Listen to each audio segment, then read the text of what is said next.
Assalamu alaikum wa rahmatullahi ta'ala wa barakatuh. J'espère que vous allez bien.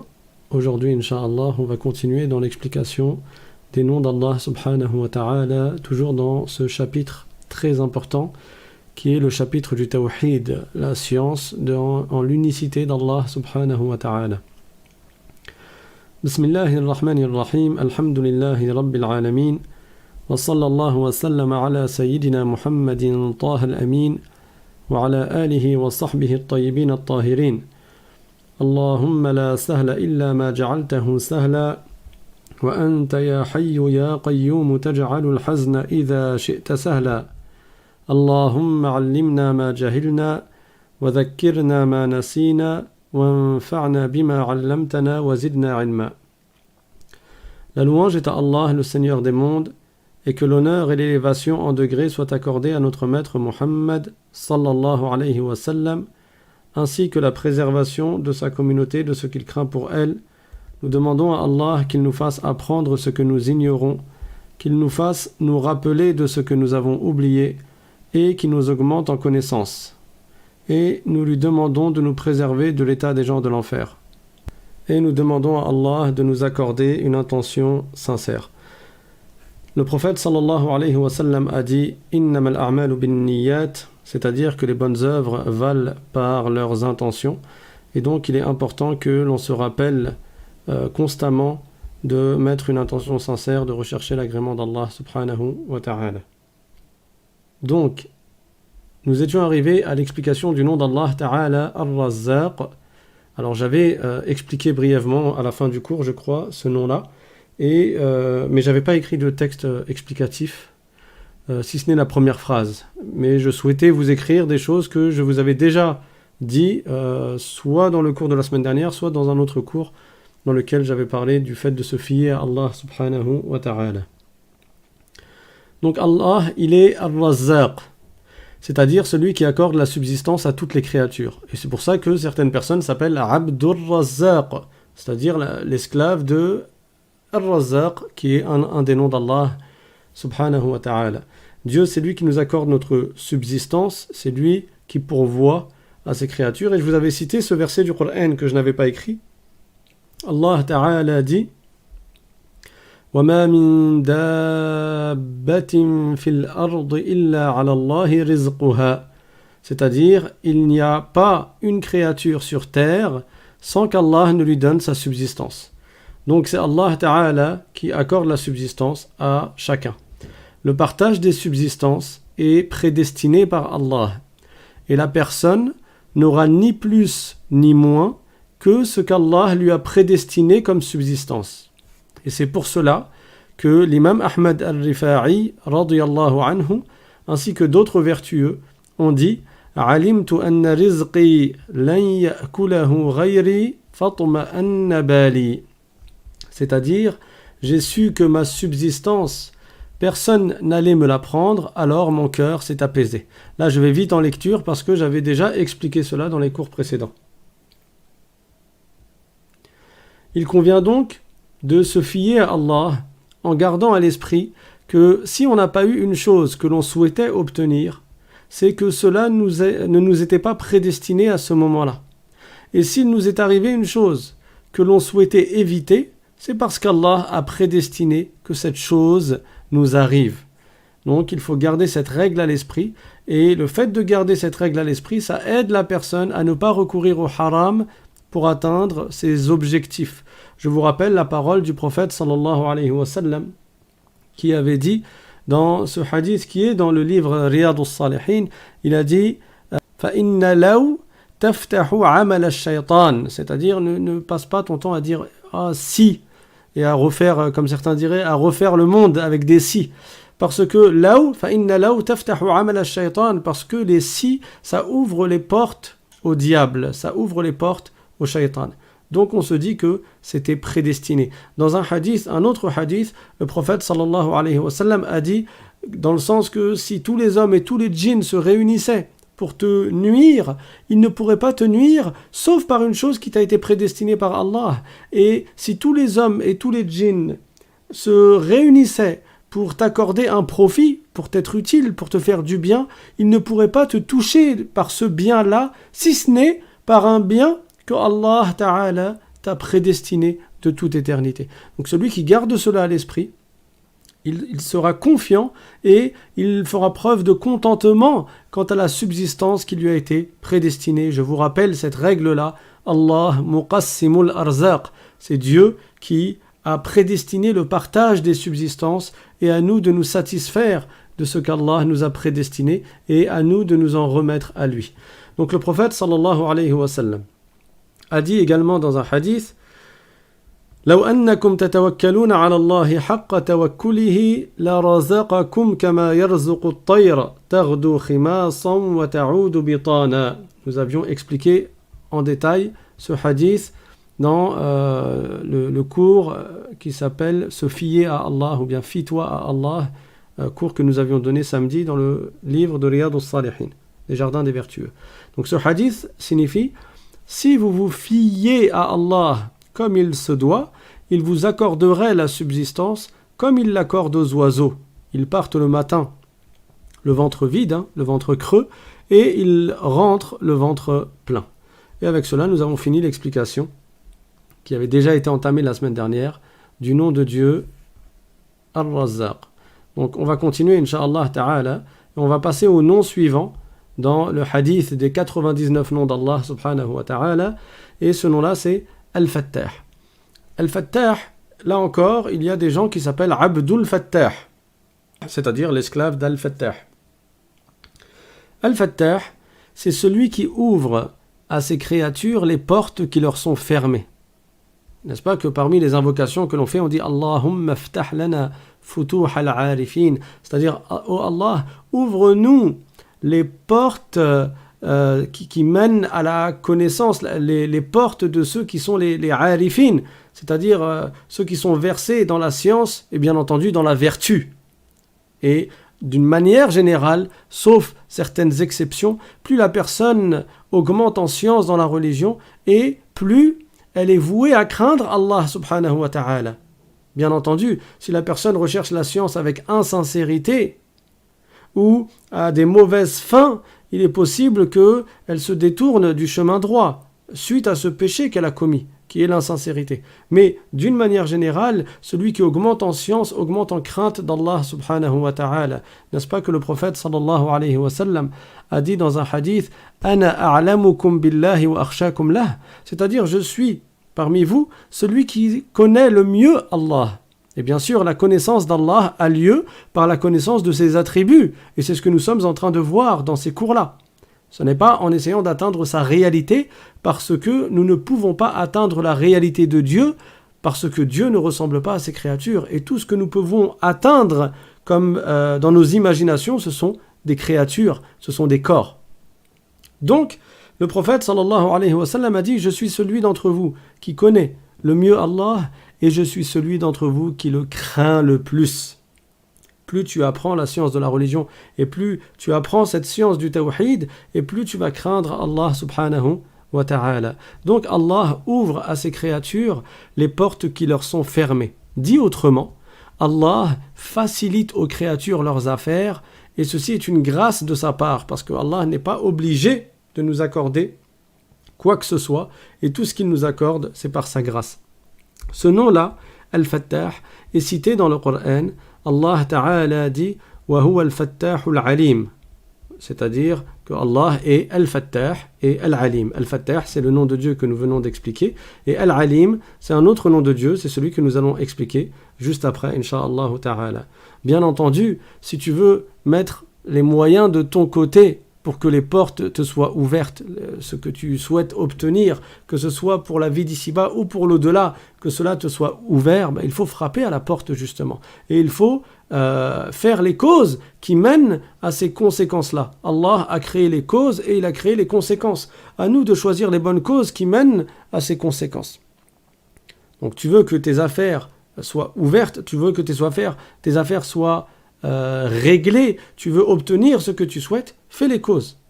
Et n'oublie pas les causes célestes, les causes spirituelles, et pas seulement les causes terrestres, physiques.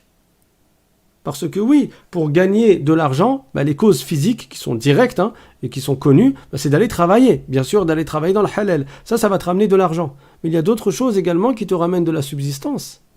Le prophète sallallahu alayhi wa sallam a dit dans un hadith « Man lazima l'istighfar, ja'ala Allahu lahu, min kulli dhiqin makhraja, wa min kulli hammin faraja, wa razaqahu min haythu la yahtasib » C'est-à-dire celui qui multiplie la demande de pardon à Allah. L'istighfar, le fait de dire « Astaghfirullah, astaghfirullah ». Astaghfirullah. Certains savants ont dit, quand on dit le fait de le dire beaucoup, c'est-à-dire minimum 300 fois par jour. Et 300 fois par jour, ça te prend un quart d'heure, donc c'est pas énorme. Et bien entendu, si tu fais plus, Inch'Allah, tu obtiendras plus. Le prophète a donc dit, alayhi salatu wassalam, que celui qui persévère sur l'istighfar, tu peux dire aussi Rabbighfirli, Rabbighfirli, ou bien Ghufranaka ya Rabb. Toutes ces paroles-là sont des paroles de demande de pardon à Allah. Celui-là, qui fait beaucoup l'istighfar, Allah lui accorde pour chaque impasse, chaque porte qui est fermée, Dieu lui ouvre cette porte-là. Chaque impasse dans laquelle il est, Dieu le délivre de cette impasse. Min kulli dhiqin makhraja, wa min kulli hammin faraja. Et chaque tourment, chaque souci chaque souci qu'il y a dans son cœur, Allah Ta'ala le délivre également de ce souci, de ce tracas, de ce tourment. C'est-à-dire qu'Allah lui accorde la subsistance de là où il ne la voyait même pas arriver, c'est-à-dire d'une voie par laquelle cette personne ne s'attendait pas à recevoir de la subsistance. Donc tout ceci, toutes ces portes qui s'ouvrent, toute cette facilité, grâce à quoi ? Grâce au fait d'avoir dit beaucoup de fois Astaghfirullah. Et ça, c'est une cause céleste, c'est une cause spirituelle. Donc on fait les deux. On fait les causes spirituelles et on fait les causes terrestres. Tu ne vas pas rester sur ton canapé en disant « Non mais j'attends que la subsistance que Dieu m'a prédestinée vienne à moi. » Oui, mais tu dois retrousser tes manches quand même et aller faire les causes. Mais il y a deux types de causes et que la personne n'oublie pas les causes célestes. Et en général, ceux qui oublient complètement ces causes-là, spirituelles, célestes, ces causes qui sont liées à la religion, à l'adoration d'Allah, au fait de faire du dhikr ou de faire preuve de piété et de faire les adorations, qu'est-ce qui éloigne les gens de cette voie-là ? C'est le faible tawakkul ala Allah, la faible confiance en Allah subhanahu wa ta'ala. Et plus la personne a confiance en Allah, et plus elle opte et elle va vers cette voie-là. Et cette voie, c'est la meilleure des voies. Parce que si tu espères obtenir de la part d'une créature de la subsistance ou quelques bienfaits mondains, quelques biens mondains et éphémères, alors que ces biens-là et cette subsistance-là ne leur appartient pas en réalité, puis elle appartient à Allah. Si en faisant beaucoup d'efforts, tu espères peu, en réalité tu espères peu de ces gens-là, alors que cette subsistance ne leur appartient pas, alors qu'est-ce que tu dois espérer de la part du Créateur à qui appartient cette subsistance ? Donc, à plus forte raison, tu lui demandes et tu te rappelles qu'il est Al-Fattah, subhanahu wa ta'ala. Il est Al-Fattah, c'est lui qui t'ouvre les portes, c'est lui qui te facilite par sa toute-puissance et par sa grâce.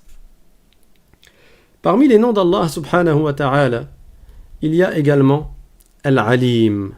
Al-Alim, c'est-à-dire celui qui sait tout.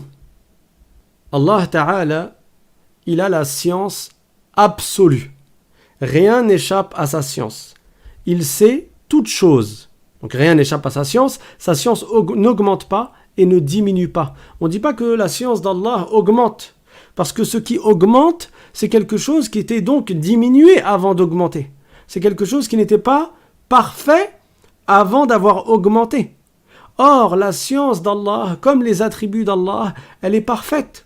C'est un attribut qui est unique, qui est propre à Allah Ta'ala, et donc qui n'augmente pas et qui ne diminue pas. Parce que si la science d'Allah augmentait, si Allah apprenait quelque chose qu'il ne savait pas avant, ça indique au moins deux choses. La première chose, c'est que son attribut de la science n'était pas parfait avant d'augmenter. Et la deuxième chose, c'est que du coup, Allah Ta'ala aurait été voué au changement. Parce que quelqu'un qui manquait d'une chose et qui s'est mis à l'avoir par la suite, il y a eu un changement qui s'est opéré en lui. Or, Allah est exempt du changement, parce que le changement indique la dépendance au temps. Celui qui change, qu'est-ce que ça veut dire? Ça veut dire qu'il était dans un état, et après un certain moment, après un certain instant, après que le temps se soit écoulé, il s'est retrouvé dans un autre état. Donc celui qui change dépend du temps. Et qui a créé le temps? C'est Allah. Allah est éternel. Il a créé le temps. Il a créé toute chose. Il ne dépend pas du temps. Donc, les attributs d'Allah ne changent pas. Et Allah ne change pas. Et quiconque attribue à Allah le changement aura attribué à Allah l'entrée en existence. C'est comme s'il avait considéré qu'Allah est une créature. Et ceci est du shirk. Ça n'est pas l'islam. Allah ne change pas et ses attributs ne changent pas. Et il a la science éternelle, subhanahu wa ta'ala, qui n'augmente pas et ne diminue pas. Il sait ce qui a eu lieu dans le passé. Il sait ce qu'il se passe dans le présent. Et il sait ce qui aura lieu, ce qui se passera dans le futur. Et comme je viens d'expliquer, Allah ne dépend pas du temps. Donc, lorsque l'on parle du passé, du présent ou du futur, c'est-à-dire par rapport à nous, les créatures, Allah n'est pas sujet au temps, car il est le créateur du temps et il est éternel. Quand je dis qu'Allah sait ce qui a eu lieu dans le passé, c'est-à-dire dans le passé par rapport à nous. Allah sait ce qu'il se passe dans le présent, c'est-à-dire notre présent à nous. Allah sait ce qui aura lieu dans le futur. C'est lui qui a prédestiné toute chose et qui a prédestiné ce qui aura lieu dans le futur, c'est-à-dire le futur nous concernant nous. Mais Allah ne dépend pas du temps, donc il n'est pas concerné par l'évolution du temps et il n'est pas assujetti au temps, donc il n'est pas concerné par le passé, le présent ou le futur, lui. Il est éternel, subhanahu wa ta'ala. Donc, il est très important de comprendre que les versets du Coran, dont le sens apparent laisserait croire que Dieu ne savait pas une chose et qu'il s'est mis à la savoir par la suite, ces versets ont forcément une autre explication que ce sens apparent, que ce sens qui vient communément à l'esprit.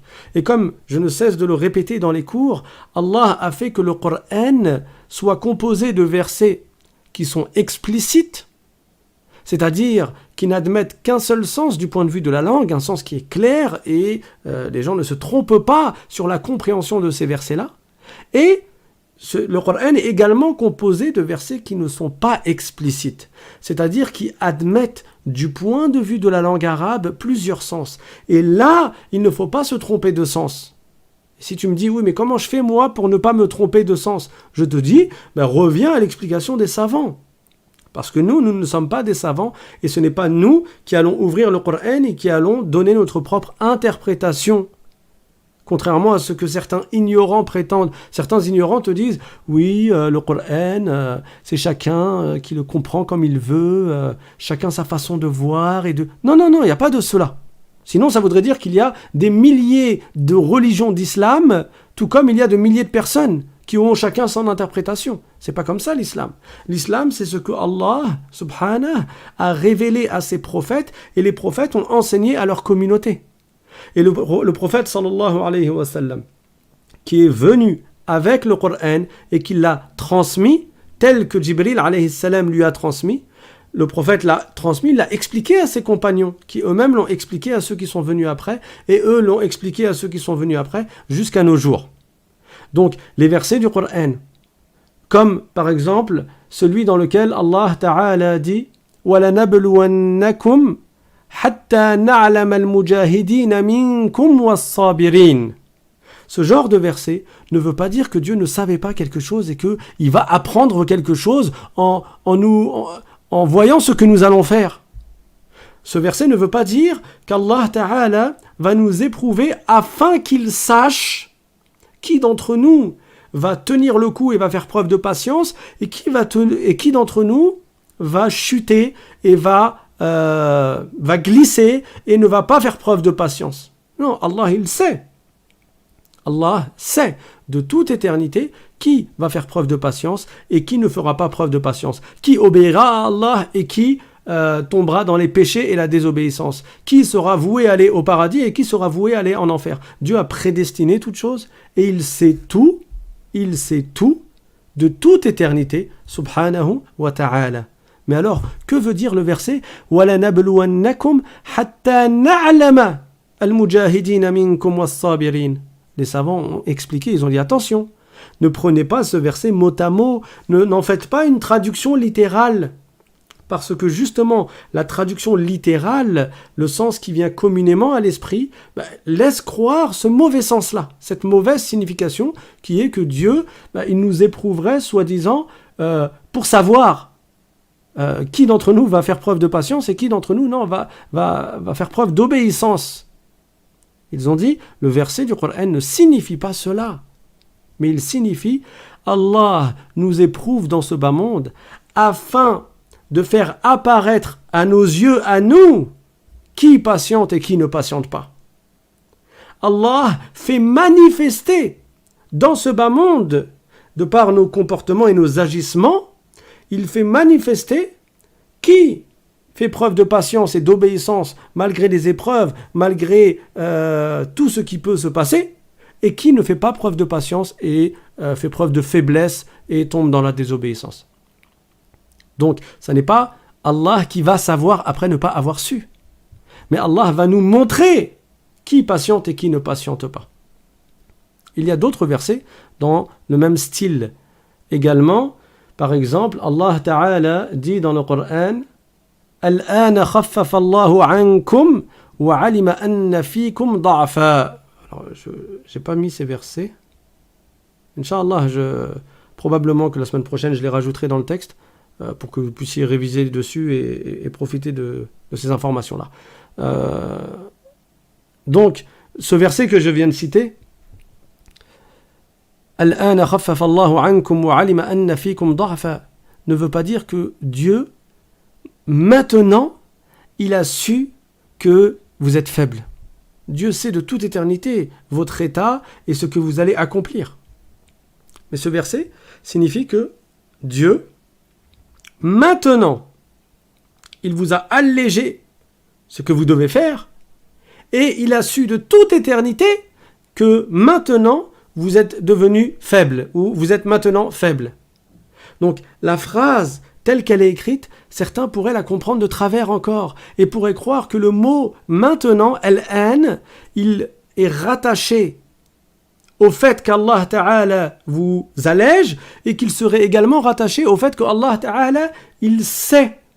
Comme si c'est que maintenant que Dieu a su. Non, Dieu sait de toute éternité qu'à ce moment-là, vous avez une faiblesse.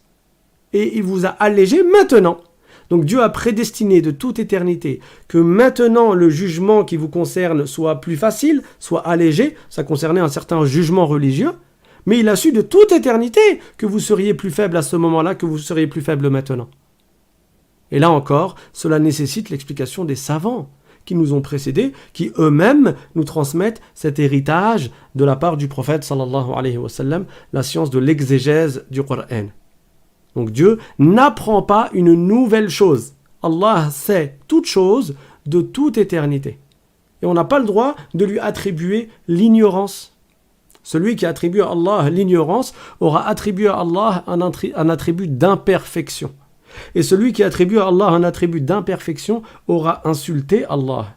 Et celui qui insulte Allah n'est pas musulman. Et celui qui n'est pas musulman, il doit revenir à l'islam en rejetant la mauvaise croyance qu'il avait et en prononçant les deux témoignages Ashhadu an la ilaha illallah wa ashhadu anna Muhammadan Rasulullah, c'est-à-dire je témoigne qu'il n'est qu'Allah et je témoigne que Muhammad est le messager d'Allah subhanahu wa ta'ala. Donc, on vient de voir dans la première partie de l'explication de ce nom que Dieu, il sait toutes choses. Sa science n'augmente pas et ne diminue pas. Maintenant, dans la deuxième partie, qu'est-ce qu'on va voir? Que Dieu, il sait toutes choses et personne d'autre que Dieu ne sait toutes choses. Donc, non seulement on attribue à Allah cet attribut de perfection, mais également on ne l'attribue pas à autrui. On ne l'attribue pas à une créature. Donc, nul autre qu'Allah ne sait toutes choses. Seul Allah sait la totalité de al-ghaib, c'est-à-dire les choses cachées et les choses du futur, comme Dieu le dit dans le Coran. Alimul ghaibi wa shahada. Allah est celui qui a la connaissance du ghaib. Le ghaib, c'est ce qui ne nous apparaît pas à nous, c'est les choses cachées par rapport à nous. Donc les choses du futur, et même les choses du présent, mais qui nous sont cachées, que nous n'avons pas vues. Ça, Allah le sait, car il sait toutes choses. Mais aucune créature ne sait toutes choses. Allah Ta'ala dit dans le Coran « Wa huwa bi kulli shay'in alim » c'est-à-dire que Allah sait toutes choses. Donc ça, c'est un éloge qui concerne Allah. Et un éloge qui concerne Allah Ta'ala, forcément, cet attribut n'est pas également dans ses créatures. Sinon, en quoi ce serait un éloge pour Allah que de lui attribuer quelque chose qui serait également chez ses créatures? Même pour te rapprocher les idées. Quelqu'un, tu veux faire son éloge. Tu vas dire, oh, lui, il est très intelligent.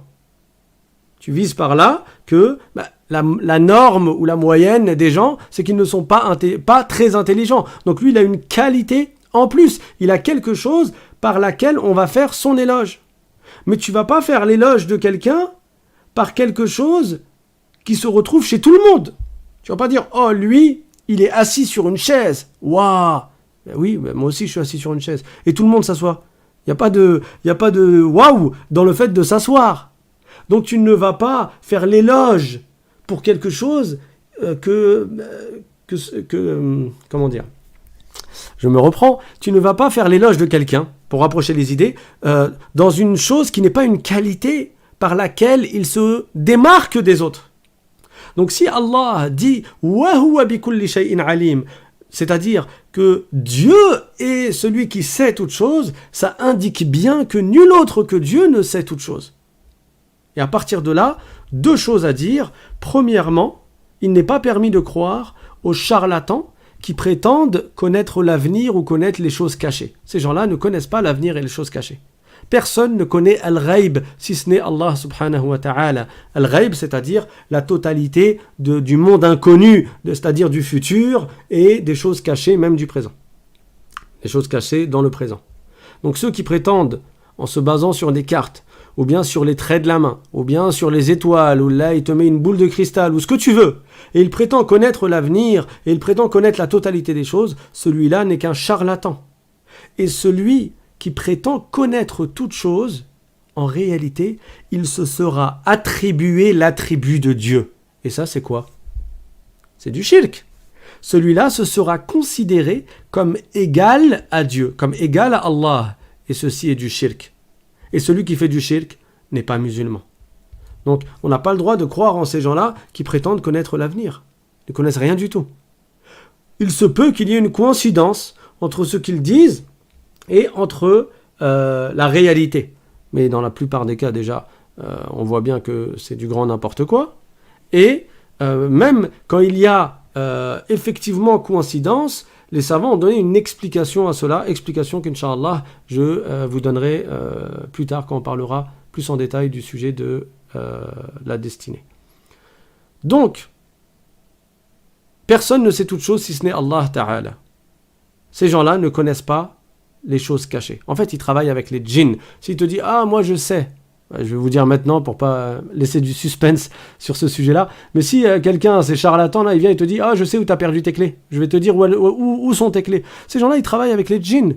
C'est possible que le djinn, le qarin qui est avec toi, parce que chacun d'entre nous a un djinn qui est à côté de nous et qui nous insuffle des mauvaises choses. Et c'est le djinn qu'on appelle le qarin. الذي يوسوس في صدور الناس من الجنة والناس. Ce qarin là, ce djinn, il est constamment avec nous et il nous il nous pousse à faire de mauvaises choses. C'est possible que ce djinn a informé le djinn qui était avec ce charlatan, et le djinn qui est avec ce charlatan, il a informé le charlatan par une manière, quelle que soit la manière, il l'a informé de telle ou telle chose. Mais ça ne veut pas dire que ce charlatan-là, dans la réalité des faits, il sait les choses cachées. Il va te dire, oui, je sais où tu as perdu tes clés, ou je sais, il y avait qui chez toi hier. Non, ces gens-là ne savent pas. Et les djinns, en plus, sont les plus menteurs des créatures. Donc même s'il va l'aider en lui donnant une information vraie, à côté, il va lui donner 999 mensonges. Donc on ne croit pas à ces gens-là. Et c'est même pas permis d'aller les voir. C'est haram d'aller les voir. Mais celui qui croit que ces gens-là, ils connaissent tout le ghaib, ces gens-là, ils ont fait du shirk. Là, ça n'est pas seulement haram, c'est le plus grave des péchés qui est le shirk, la mécréance. Allah Ta'ala dit dans le Coran Inna Allah la yaghfiru an yushraka bih wa yaghfiru ma duna dhalika liman yasha. C'est-à-dire, Allah ne pardonne pas qu'on lui attribue des associés, mais il pardonne ce qui est en deçà à qui il veut.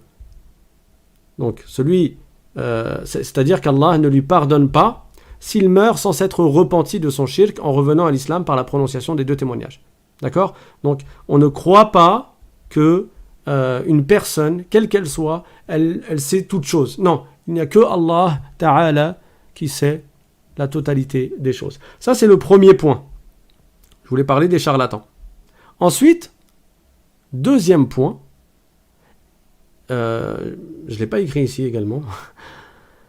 Le deuxième point, c'est que il ne faut pas croire que le prophète Mohammed sallallahu alayhi wa sallam sait toute chose.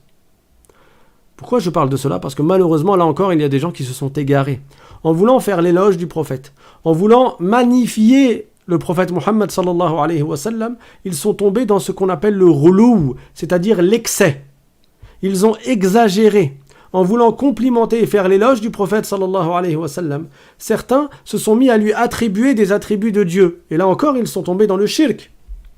Tout comme on ne va pas croire que les charlatans savent toutes choses, également, on ne croit pas que le prophète Mohammed sallallahu alayhi wa sallam savait toutes choses. Non, le prophète sallallahu alayhi wa sallam ne savait pas toutes choses. Et il suffit d'écouter Ayatul Kursi.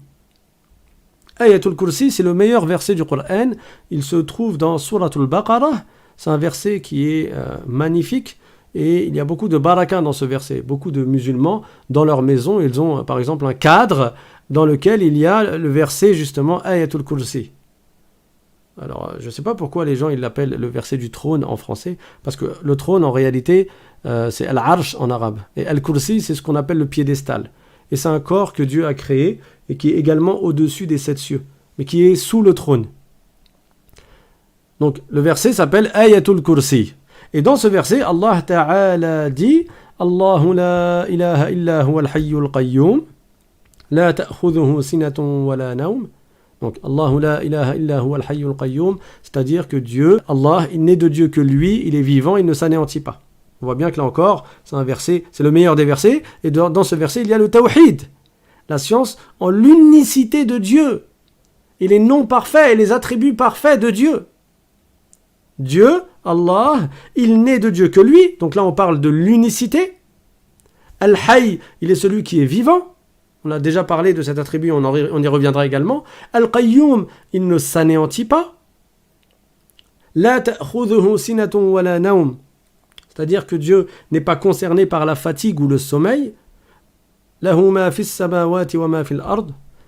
C'est-à-dire que à Dieu appartient ce qu'il y a dans les cieux et ce qu'il y a dans la terre.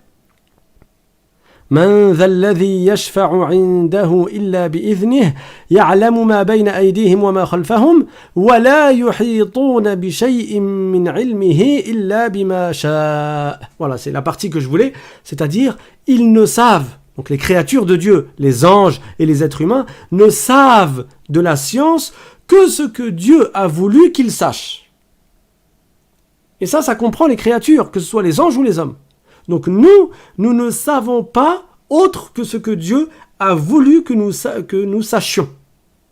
Et il en va de même pour le prophète Mohammed sallallahu alayhi wa sallam. Il ne savait pas toutes choses. Un jour, le prophète sallallahu alayhi wa sallam, comme cela a été rapporté par Al-Bukhari, il a envoyé 70 savants, des qurra, des gens qui maîtrisaient le Coran.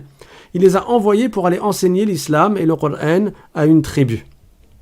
Sauf que sur la route, ces 70 savants, qui étaient des vertueux, ils ont subi un guet-apens et ils se sont fait tuer. Est-ce que le prophète va envoyer des gens alors qu'il sait qu'ils vont se faire tuer ? Ses compagnons qui ont appris la science auprès de lui, il les a envoyés pour enseigner l'islam aux gens. Est-ce qu'il va les envoyer s'il sait que au tournant, derrière la vallée ou derrière la montagne ou à tel endroit, ils vont se faire tuer et attaquer par les associateurs, ils vont tous mourir ? Non, le prophète sallallahu alayhi wa sallam ne fait pas cela. Et ça, c'est une preuve suffisante, rapportée par Al-Bukhari, c'est une preuve suffisante pour dire que le prophète ne savait pas toutes choses. Malheureusement, certains sont tombés dans Al-Ghulou, l'excès. Or, le prophète sallallahu alayhi wa sallam nous a mis en garde contre l'excès. Même dans le fait de faire son éloge.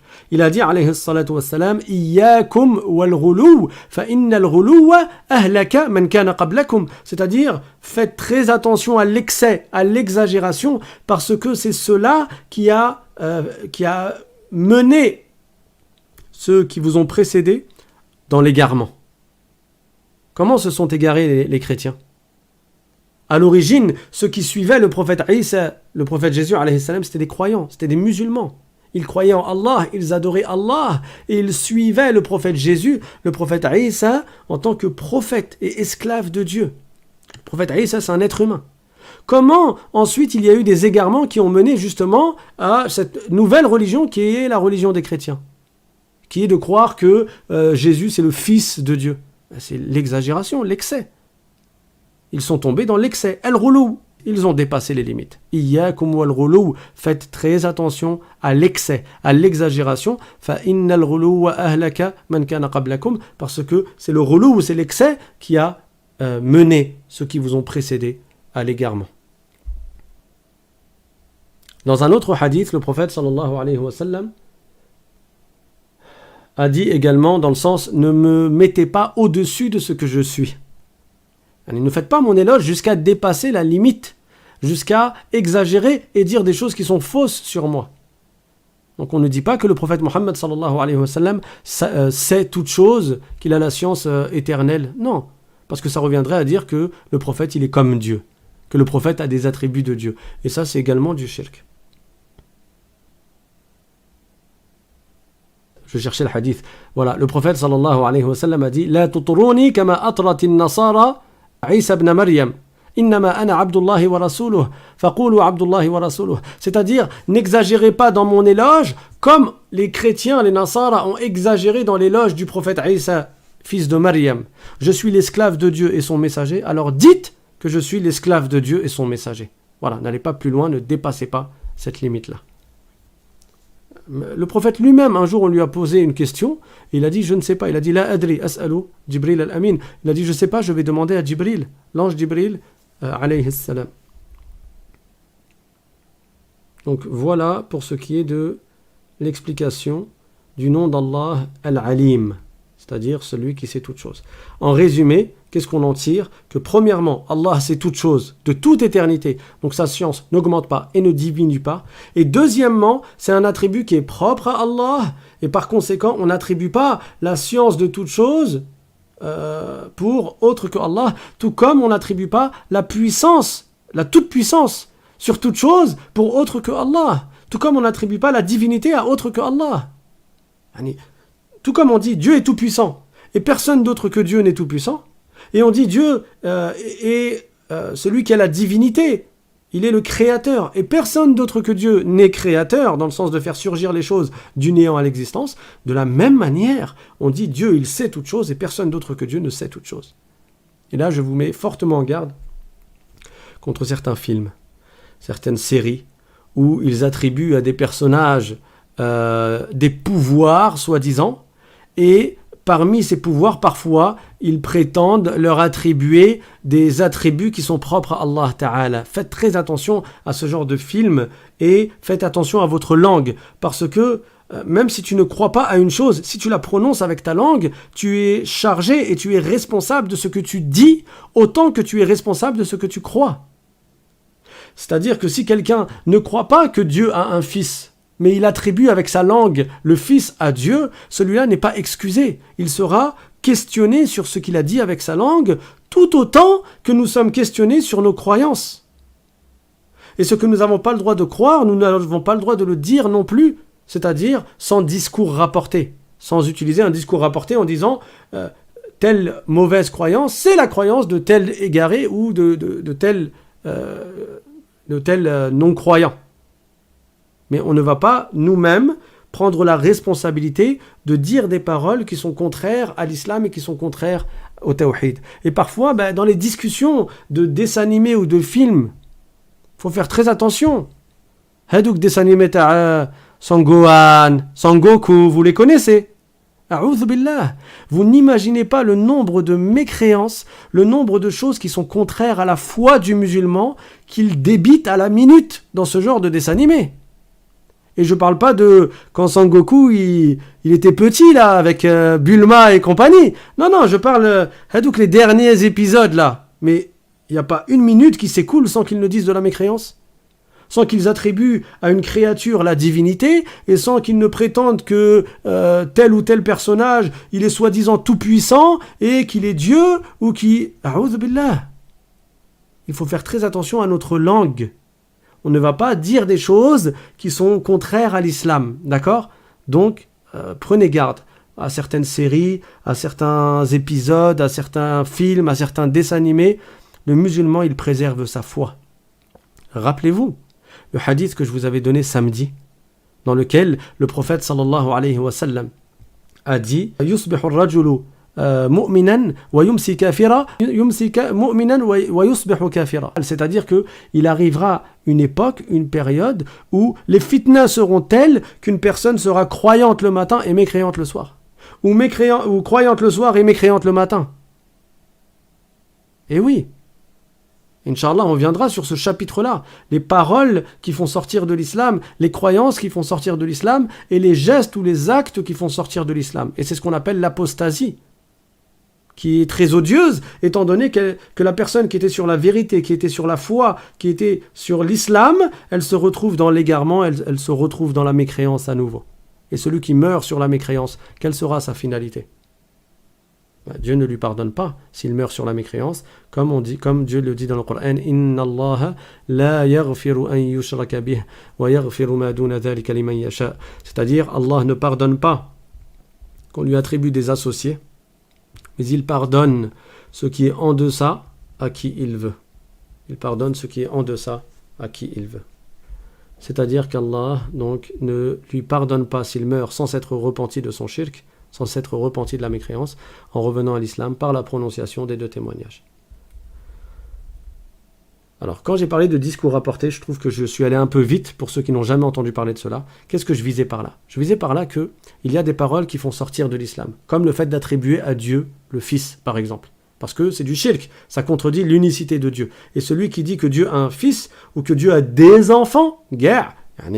Comme ceux qui disent nous sommes les enfants de Dieu, celui-là, même s'il a soi-disant, il a prétendument visé un sens figuré, il n'est pas excusé. Parce qu'un enfant, c'est un enfant. Et la personne doit choisir ses termes. Nous sommes les créatures de Dieu. Nous ne sommes pas les enfants de Dieu.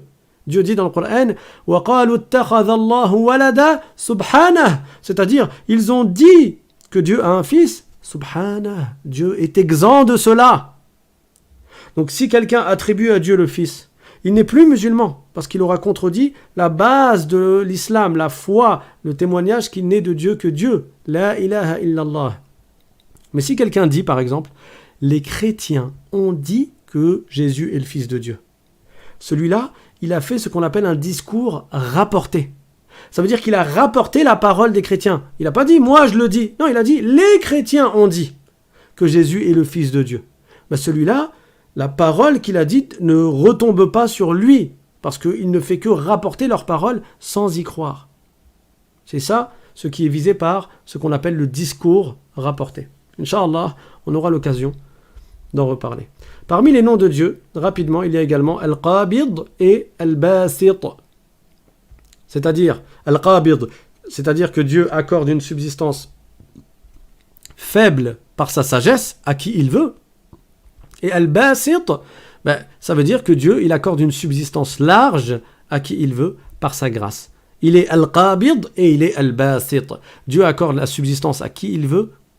Il accorde la subsistance aux gens avec un certain partage. Certains ont plus et d'autres ont moins.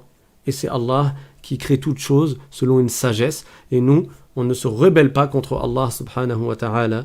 Allah ta'ala dit dans le Coran « Wallahu yaqbidu wa yabsutu » Donc, ce qui vient d'être expliqué. C'est-à-dire que Allah, il est celui qui accorde une subsistance faible et il est celui qui accorde une subsistance large.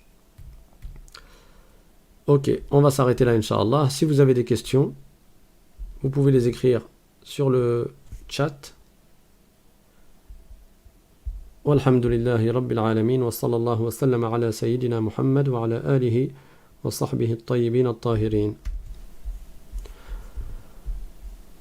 Donc comme d'habitude, je fais le rappel pour ceux qui sont nouveaux, qui ne connaissaient pas cette chaîne. Il y a des cours tous les lundis, jeudis et samedis à 20h. Le lundi, c'est sur le tawhid, comme on vient de voir aujourd'hui. Donc la croyance en Allah, l'explication de la science en l'unicité de Dieu. C'est quoi la foi du musulman? C'est quoi la croyance que la personne doit avoir pour être musulmane, pour que sa foi soit valide et acceptée. Et le jeudi, on parle des adorations que Dieu nous a ordonné d'accomplir. Donc là, on est dans le chapitre de la prière. Et après, on verra d'autres chapitres, comme le chapitre du pèlerinage, le chapitre du jeûne, le chapitre de la zakat, et les adorations d'une manière générale. Et le samedi, on explique un livre de hadith. On choisit des hadiths dans le livre Les Jardins des Vertueux, qui est un livre très connu dans le monde musulman, qui a été qui a été écrit par un grand savant qui s'appelle l'imam An-Nawawi, rahimahullah ta'ala. Donc on explique des hadiths qui ont certains sujets, des sujets différents les uns des autres, chaque samedi. Donc lundi, jeudi, samedi à 20h. Si vous souhaitez recevoir le lien du cours à chaque fois, quelques minutes avant le cours, vous faites la demande par mail à l'islam.simplement@gmail.com. Et n'hésitez pas, bien entendu, si vous connaissez des gens qui sont intéressés par la religion de l'islam, ils veulent savoir c'est quoi l'islam, vous leur donnez le lien des cours également. Ceux qui veulent en apprendre plus, même s'ils sont déjà musulmans, ils veulent en apprendre plus, vous pouvez également partager les liens des cours et inviter vos proches au cours. Donc on va passer aux questions, Inch'Allah. Alors il y a une question concernant la fitna, la définition du terme fitna. Alors là, j'ai pas une définition en tête par cœur telle qu'elle a été donnée dans les dictionnaires des savants de la langue arabe, mais c'est un terme qui est assez général, si je puis dire, et qui est souvent utilisé en tout cas pour viser soit la discorde, la dissension, soit certaines épreuves qui mènent la personne à se détourner du droit chemin.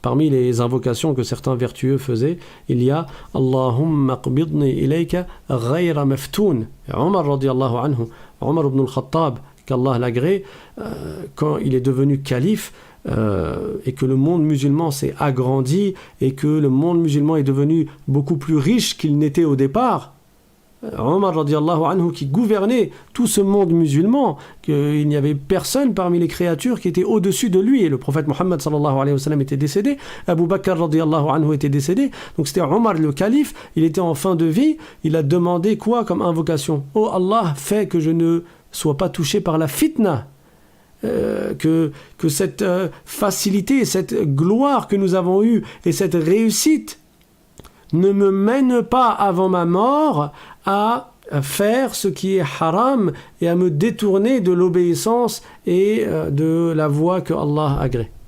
Donc il a demandé à être protégé contre la fitna.